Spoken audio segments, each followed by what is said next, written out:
समाचार में आपके साथ मैं हूं स्वाति श्रीवास्तव। शुरुआत करते उस खबर के साथ जिसने कई सवाल उठा दिए हैं। दरअसल यहां पर भागवत कथा चल रही थी और यादव कथावाचक का अपमान करने का जो गंभीर आरोप है वो लगा है। मुकुटमणि ने भागवत कथा का आयोजन किया। कथावाचक ब्राह्मण नहीं थे बल्कि यादव निकले तो गांव के ही कुछ कथित ठेकेदारों ने सारी हदों को पार कर दिया, या यूं कहिए कि पराकाष्ठाएं पार कर दी। पीड़ित मुकुटमणि का मुंडन सरेआम करवा दिया। पीड़ित मुकुटमणि को नाक रगड़ने को मजबूर किया गया। पहले ये वीडियो देखिए और वीडियो वायरल होने के बाद हालांकि पुलिस अब एक्शन में जरूर आई। पीड़ित की पहचान करके 2 घंटे में एफआईआर दर्ज की गई। लेकिन सवाल ये है कि क्या जाति छुपा लेना इतना बड़ा अपराध था कि आप सारी पराकाष्ठाओं को पार कर लेंगे? और इस बार का तो मामला ऐसा था कि सभी हदों को पार कर दिया गया। 4 आरोपी गिरफ्तार हुए जिसमें मुख्य आरोपी भी शामिल है। बकेवर पुलिस ने 4 आरोपियों को सलाखों के पीछे भेजा है। दादरपुर की ये घटना थी और ये घटना कहीं ना कहीं समाज के उस सच को भी उजागर करती है कि क्या जाति छुपा लेना इतना बड़ा अपराध था कि क्या आप उस व्यक्ति पर यूरिन फेंकवा देंगे, आप उसका सरेआम मुंडन करवा देंगे। ये घटनाएं वाकई समाज के उस काले सच को उजागर करती हैं।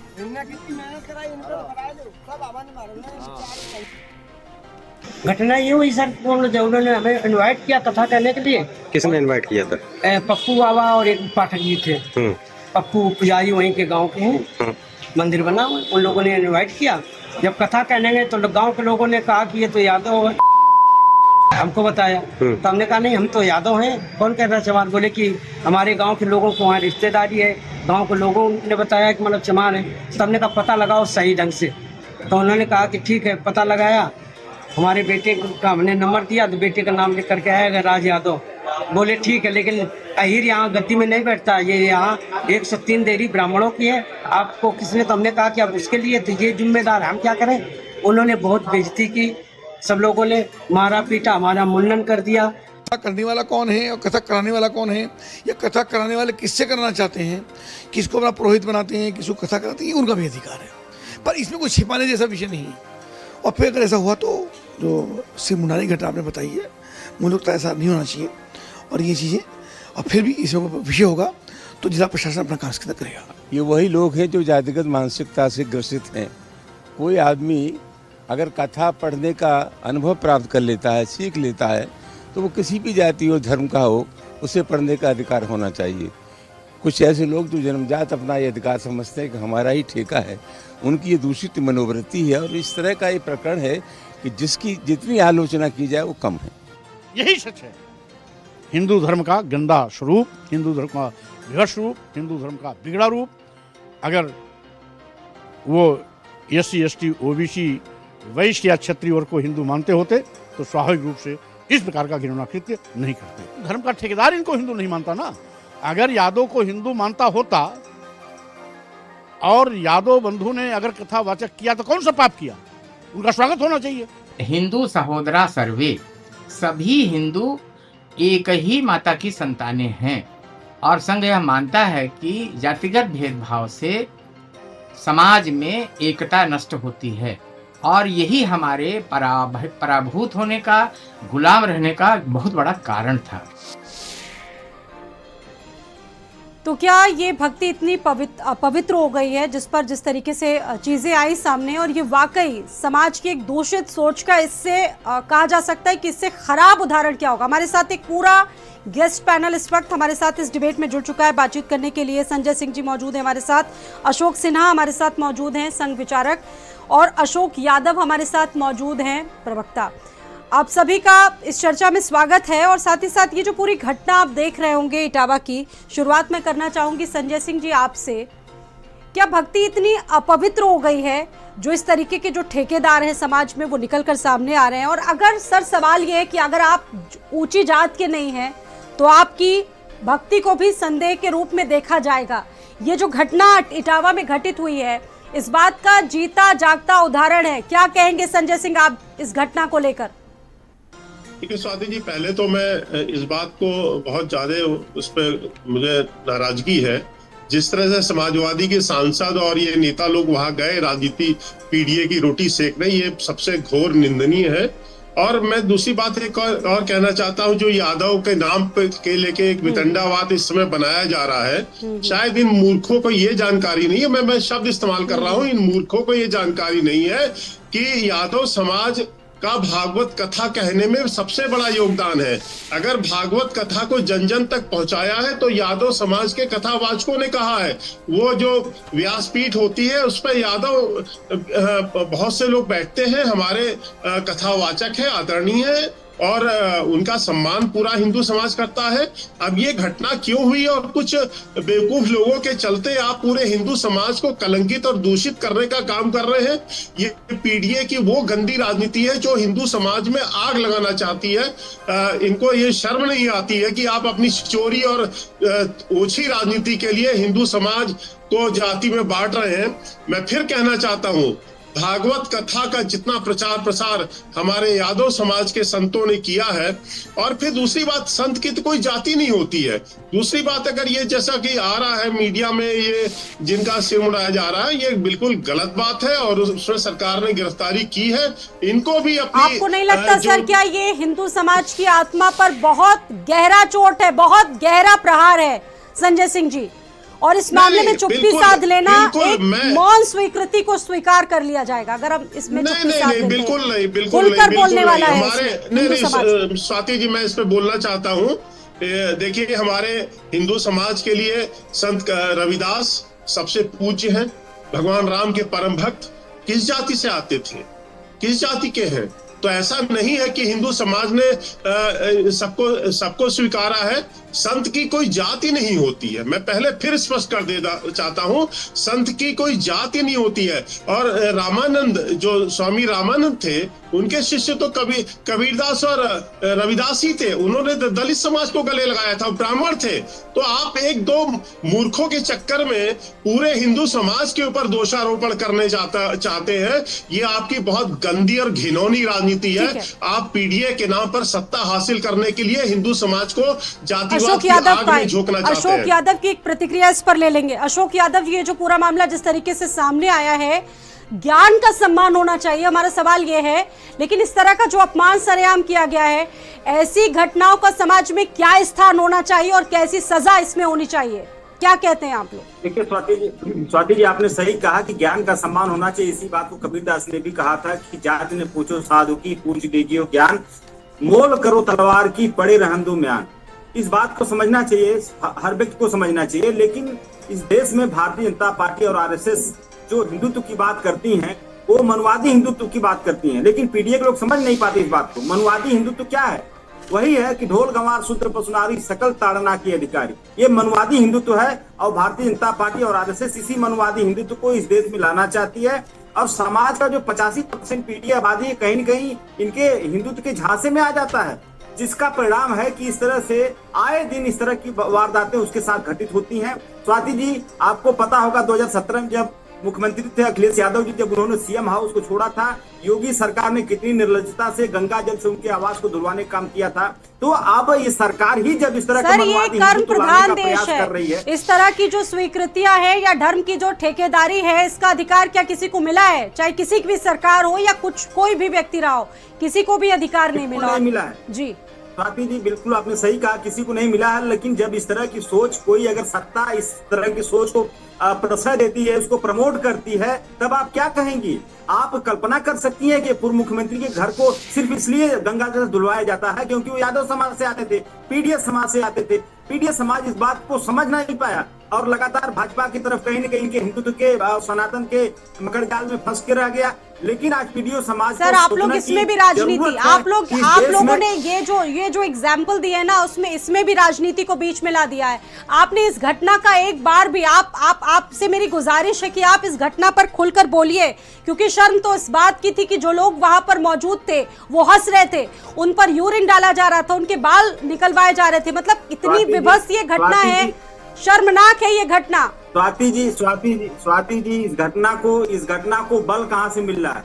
इस घटना को बल इसी, छोड़ दीजिए ना कि इसमें कोई पीडीए, ये तो पूरे हिंदुत्व की बात है।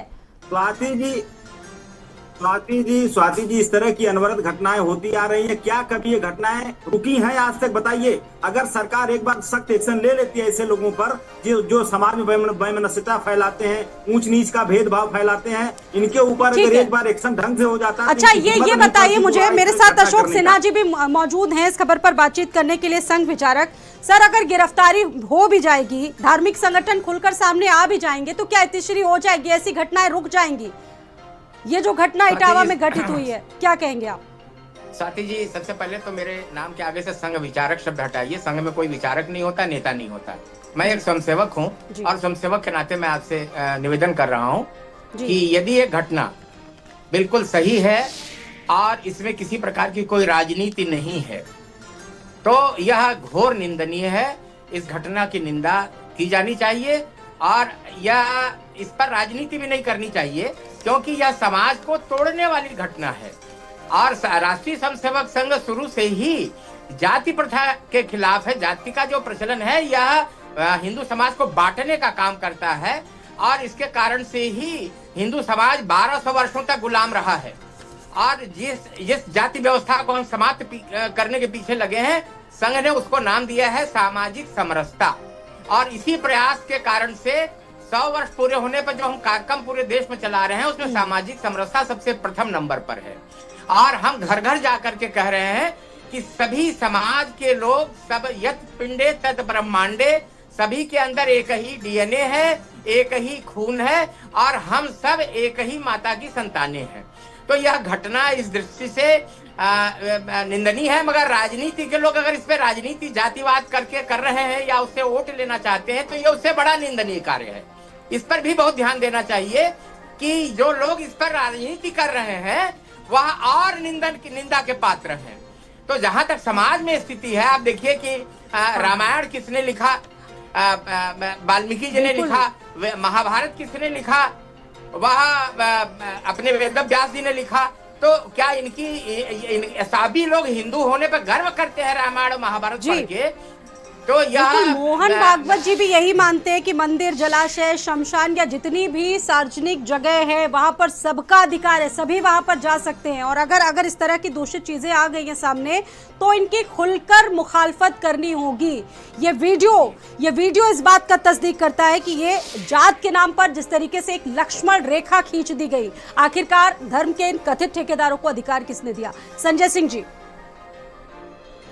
देखिए स्वाति जी, वास्तव में देखिए ये जो तथाकथित फ्रॉड सेकुलर है, जो एक मुस्लिम वोट बैंक के लिए हिंदू समाज को अपमानित करने में, सनातन धर्म को समाप्त करने में, अभी इन्होंने अशोक यादव जी ने रामचरितमानस की एक चौपाई पढ़ के सुना दी। अब इनको वही लेके ढिंडोरा बचाए करते हैं, ढोल गवार छूत पशुनारी। अरे साहब, पढ़िए, समझिए तो बोलिए। आप अपनी क्षुद्र ओछी राजनीति के लिए क्यों आप गाली देते हैं हिंदू समाज को? उसका अर्थ तो समझिए, क्या तुलसीदास जी कह रहे हैं। लेकिन आप लोग तो आपको तो हिंदू धर्म से घृणा है, आपको तो इतनी भी शर्म नहीं आती है। जब धर्म की ग्लानि होती है, जब धर्म संकट में फंसता है, तो भगवान कृष्ण कहते हैं मैं अवतार लेता हूँ। तो आप तो उनको भी डिनाई करते हैं, क्योंकि आपको सनातन धर्म को समाप्त करने का आपने बीड़ा उठा रखा अपनी छोटी राजनीतिक चक्कर में, जातिवाद के। आपको ये भी शर्म नहीं आती है आप लोगों को कि हिंदू समाज के प्रति जो बाबा साहब भीमराव अंबेडकर का सम्मान था, आप तो बाबा साहब भीमराव अंबेडकर के नाटक बनाए घूम रहे हैं। बाबा साहब भीमराव अंबेडकर ने कहा था जातिवाद हिंदू समाज का सबसे बड़ा दुश्मन है, ये मतलब अभिशाप है, और आप उस अभिशाप को बीटीए के नाम से फैलाना चाहते हैं। आप कौन से बाबा साहब अंबेडकर के अनुयायी हैं साहब? ये बताइए, आपकी जो दोगलापन है, आप दिशाहीन है, आपको अपनी क्षुद्र राजनीति करनी है। और सबसे बड़ा देखिए स्वाति जी, इनको जो पीड़ा है, जो योगी जी और मोदी जी के नेतृत्व में हिंदू समाज एकजुट हुआ है, वो इनको बहुत दुखदाई है। ये पूरा जोर लगा रहे हैं कि हिंदू समाज जाति में टूट जाए और हमारा जो 18-20% मुस्लिम वोट बैंक है वो थोक में मिलेगा, और हम बाकी हिंदू समाज को जातियों में बांट के मुसलमानों के पैरों में सत्ता समाज सेकुलरिज्म के नाम पर डाल दे। लेकिन हिंदू समाज भी जाग चुका है, अब वो इस छल प्रपंच में नहीं आने वाला है। उसने देखा है कि अखिलेश यादव की सरकार में किस तरह से हिंदुओं की प्रताड़ना होती थी, किस तरह से जन्माष्टमी को मनाना बंद कर दिया गया था थानों के अंदर। जिस तरह से राम का इन लोगों ने विरोध किया है, इनकी हैसियत नहीं हो रही है भगवान का इसके राम जन्मभूमि जो है उसको मुक्त कराने की। ये काशी के खिलाफ है।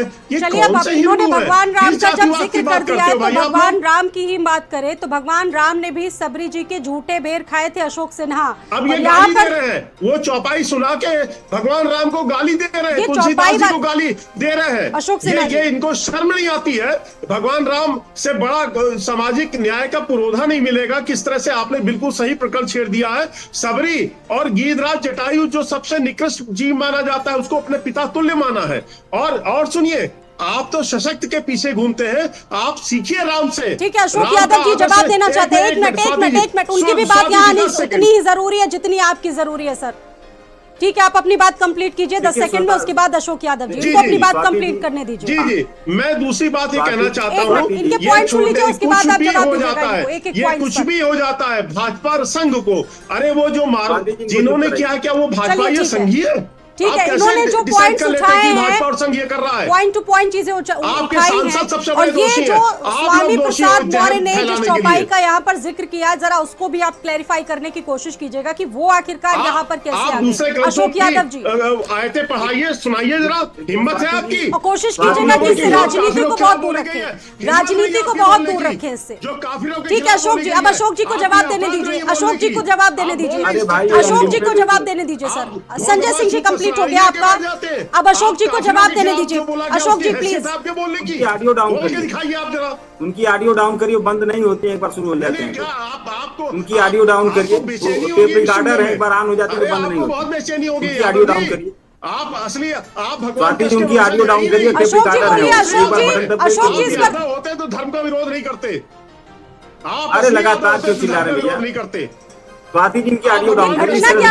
अशोक जी इसी पर सवाल उठ रहे हैं, इस पर जवाब दीजिए ना, अब बोलने दीजिए ना संजय सिंह जी एक बार।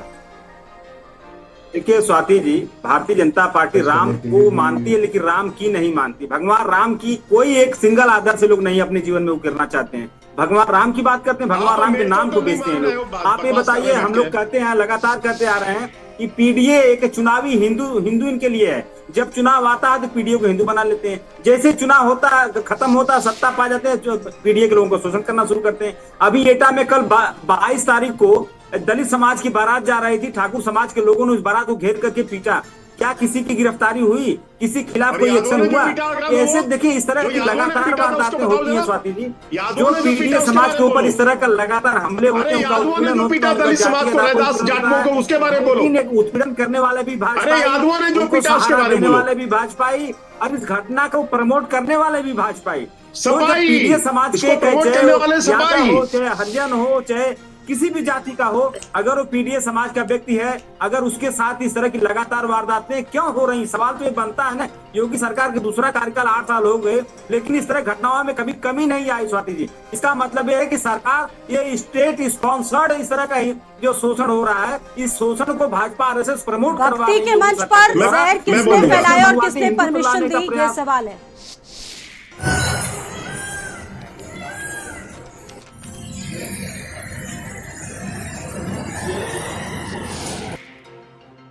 देखिए, ये एक वीडियो वायरल हुआ था। इस वीडियो वायरल का संज्ञान लेकर के हम लोगों ने वीडियो के आधार पर 4 आरोपियों को चिन्हित किया है। उनके खिलाफ पीड़ित ने एक मुकदमा बखेवर थाने में दर्ज कराया था। इस आधार पर 4 लोगों की गिरफ्तारी हुई है। मामले में विधिक प्रक्रिया प्रचलित है और इसमें दोषियों के खिलाफ हम लोग कार्रवाई करेंगे।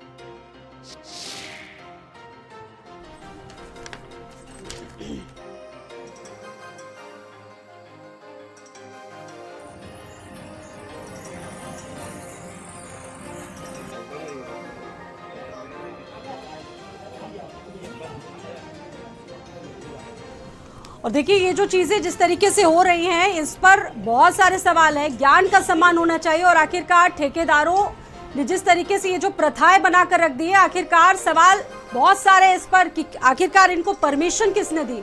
अभी देखिए, अभी हाल ही का जो घटनाक्रम है, हम देख लें सांसद सुमन लाल वर्मा के साथ जो कुछ हुआ था करणी सेना ने। ये बताइए संजय जी कि क्या कार्रवाई हुई उस मामले में, क्योंकि उनके घर पर अटैक कर दिया गया, उनको जान से मारने की कोशिश के आरोप लगाए गए और उनको सुरक्षा दी गई, लेकिन करनी सेना पर क्या कार्रवाई हुई, ये बताइए संजय सिंह जी। जी मैं बहुत स्पष्ट कहना चाहता हूँ, ये उत्तर प्रदेश के अंदर जो जातिवाद का नाटक जहर फैलाया जा रहा है, ये सपा स्पॉन्सर्ड है। चाहे वो रामजी लाल जी सुमन जी कर रहे हो, चाहे ये इटावा वाला प्रकरण हो, दौड़ के कूद के चले गए वहां सपाई जितने हैं ये राजनीति को रोटियां सेकने। तो मतलब इनको शर्म आनी चाहिए। ये आखिरकार जा कहा रही है, खुद ये जो इनकी जो सामंतवादी सोच है जातिवाद की, ये उससे उठ नहीं पा रहे हैं। ये बहुत दबंग लोग हैं, ये इनकी दबंगई है। ये बर्दाश्त नहीं करते किसी और जाति को, ना ये दलितों को बर्दाश्त करते हैं, ना ब्राह्मणों को बर्दाश्त करते हैं, ना ठाकुरों को बर्दाश्त करते हैं। ये सिर्फ अपने एमवाई समीकरण में एक जाति विशेष को लेके ही इनका राजघराना है, एक राज परिवार है। उसी के पार्ट अशोक यादव जी हैं। ये जातिवादी लोग ये किसी को नहीं छोड़ने वाले हैं। उत्तर प्रदेश की जनता को आपके बड़े चैनल के माध्यम से मैं कह देना चाहता हूँ, उत्तर प्रदेश की जनता को बहुत सतर्क रहने की आवश्यकता है। क्या वो किताबों में ही महज आग लगाएंगे, किताबों में ही महज रह गए हैं, उनका कोई भी वास्ता नहीं है इन सब चीजों से? मैं ये समझूं यहाँ पर ये जो घटनाएं घटित हो रही है, चल रहा है, आप लोग राजनीतिकरण कर रहे हैं इन घटनाओं का, ये वाकई में बहुत इससे ज्यादा मुझे नहीं लगता है कि दुर्भाग्य होगा हमारे देश का। स्वाति जी सपा से बोलिए इस बात को। जिस देश में विकास की बात होनी चाहिए सर, आप यहाँ पर अगर इस तरह की घटनाएं हो रही होंगी, जिस देश में बड़े बड़े दावे, जिस प्रदेश में विकास के बड़े बड़े दावे किए जा रहे हैं, अगर ये घटनाएं होंगी तो वाकई सवाल उठेंगे। एक रिएक्शन इस पर सुनते हैं, फिर उसके बाद आगे बढ़ते हैं।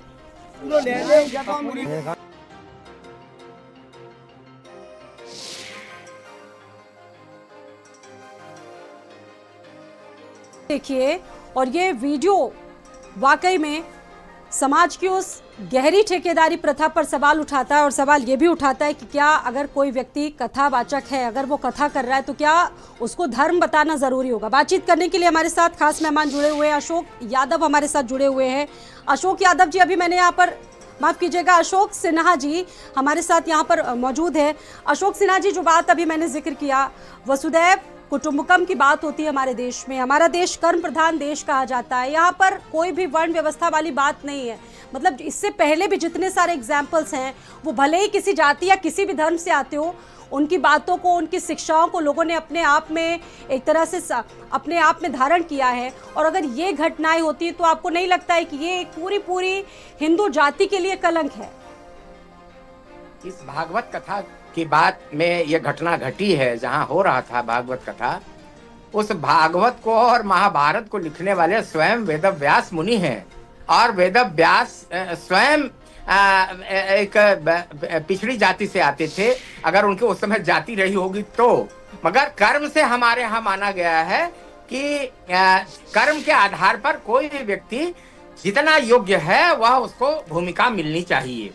इसी प्रकार से रामायण की बात भी की जा रही है। रामायण में भी आप देखिए, अयोध्या में राम मंदिर बना, इसका जब शिलान्यास हुआ तो कामेश्वर नाम के एक झारखंड के आदिवासी व्यक्ति से हम लोगों ने वहां शिलान्यास कराया। इसलिए कराया कि समाज में समरसता फैले, जातिवाद समाप्त होना चाहिए। जातिवाद अगर समाज में होगा तो हम अधोगति को जाएंगे और निश्चित रूप से फिर गुलाम होंगे, क्योंकि यही गुलामी का कारण था। और इसलिए हम पूरे जोर शोर से प्रयास करते हैं, मनसा कर्मणा वाचा, कि इस देश में जाति व्यवस्था हमारे लिए अनुकूल नहीं है और इस जाति व्यवस्था को समाप्त करना चाहिए, होना चाहिए। और इसी कारण से हमारे शाखाओं में किसी भी व्यक्ति को जाति के आधार पर कहीं कोई भेदभाव नहीं किया जाता। देश की शिविर लगते हैं हमारे, का इसको दुर्भाग्य कह लिया जाए। अशोक सिन्हा जी, हमारे देश में ये जो वर्ण व्यवस्था इतनी ज्यादा इस वक्त हावी हो गई कि धर्म के जो ठेकेदार हैं वो बढ़ गए हैं, और इसको कितनी बुरी तरीके से आप देखिए कि पॉलिटिसाइज किया जा रहा है, राजनीतिकरण की जा रही है। अगर इस पर खुलकर नहीं बोला गया, खुलकर मुखालफत नहीं की गई, तो ये कितना ज्यादा जहर फैला सकती है हमारे लिए, ये बताइए। जी अशोक यादव जी, आप लखनऊ में तो रहते होंगे, माँ चंद्रिका देवी का नाम तो सुना होगा, बहुत बड़ा तीर्थ है। आप जरा चले जाइए वहाँ जो पुजारी हैं वो सैनी समाज के हैं, मौर्य समाज के हैं। वहाँ हम लोग उनके हाथ से प्रसाद लेते हैं, उनका परिवार, उनकी बेटी है। दूसरा, मैं आपको एक गांव और बता देता हूँ आपकी जानकारी के लिए। यही बख्शित का तालाब के आगे एक भड़सर गांव है, सुन लीजिए कान खोल के, वहां आपको शर्म आएगी। अभी सालार जंग मसूद का नाम आपने सुना होगा, वहां एक भगवान विष्णु की समुद्रगुप्त के समय की प्रतिमा लगी है, उसके दोनों हाथ कटे हैं। आपको चुल्लू भर आप लोगों को पानी में डूब मरना चाहिए। वहां गांव में क्षत्रिय ब्राह्मण सब हैं, वहां के जो पुजारी हैं उस टूटी हुई प्रतिमा की पूजा कर रहे हैं 100-150 साल से। वो रावत परिवार है। तो आप लोग कहाँ समाज को ले जाना चाहते हैं? पारसी समाज, दलित समाज है, वो उस गांव में सभी उनके हाथ से प्रसाद लेते हैं। और फिर मैं आपसे कह रहा हूं, माँ चंद्रिका देवी जाइए और देख के आइए, वहां मौर्य जिनको सैनी कहते हैं, उनका पूरा परिवार वहां ब्राह्मण भी साथ है, और मैंने वहां उनके पैर भी धोए हैं। सब लोग आए थे वहां। आप लोग राजनीति कर रहे हैं। दूसरी बात, आपको थोड़ा सा, आप लोग राजनीति के चक्कर में इतने नीचे गिर चुके हैं। भगवान कृष्ण को अगर आपके यदुवंश में मान लिया जाए, हम लोग तो श्रीमद् भागवत गीता को तो माथे पे लगा के रखते हैं ना। पीड़ित की जरा इस पर हम बाइट सुनाना चाहते हैं अपने दर्शकों को। एक बार सुन लीजिए, एक बार संजय सिंह जी सुन लीजिए, पीड़ित व्यक्ति क्या कह रहा है, एक बार जरा देख लेते हैं, उसके बाद इसको आगे हम कंटिन्यू करते हैं। मारा भी है हमको लात घूसों से, और उसके बाद उन्होंने पैर छुपाए। उसके बाद जब पैसा ले लिए, जंजीर ले ली, उसके बाद उन्होंने जो है चोटी हमारी काटी। पहले हमारे आचार्य जी की काटी, फिर हमारी चोटी काटी, और बजरंगबली के जयकारे लगाए। उसके बाद हमको वहां से निकाल दिया। वजह ये थी, हम जाति के यादव हैं, और उन्होंने कहा हमें ब्राह्मण वक्ता चाहिए। तो मैंने कहा ये तो तुम पहले सोच लेते भाई, आपने कथा जब सुनी थी हमारी तब तुमने छटवाई, पहले तो तुमने पूछी नहीं जाती, बाद में आपने जाति पूछी। तो हमने जाति छुपाते तो है नहीं, हमने बता दिया हम यादव हैं, पता कर लो हमारा। ये हमने कह दिया। बोले तो हम, ये 103 देरी है गांव ब्राह्मणों की, यहाँ आप कथा नहीं कह सकती हो, तुम शूद्र हो।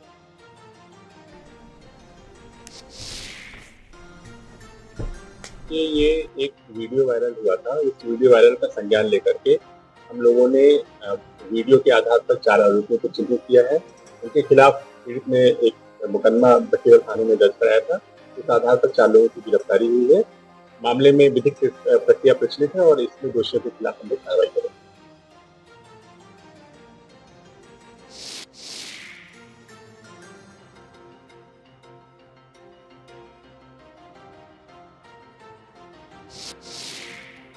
वाला कौन है और कथा कराने वाला कौन है, या कथा कराने वाले किससे करना चाहते हैं, किसको अपना पुरोहित बनाते हैं, किसको कथा कराते हैं, ये उनका भी अधिकार है।